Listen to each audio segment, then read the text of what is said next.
19 বার বিসমিল্লাহ বললে কি হয় জানলে আপনি অবাক হয়ে যাবেন।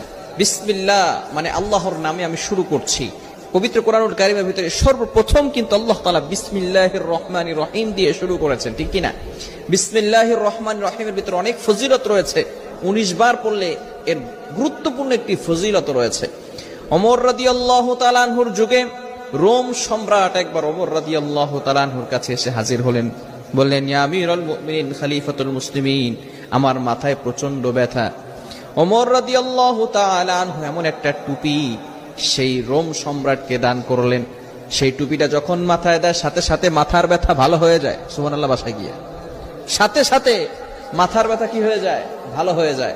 আবার যখন সেই মাথার টুপিটা খুলে ফেলে আবার তার মাথা ব্যথা হালকা হালকা শুরু হয়। এবার সকলে অবাক হয়ে গেল সেই টুপির ভিতরে কি আছে।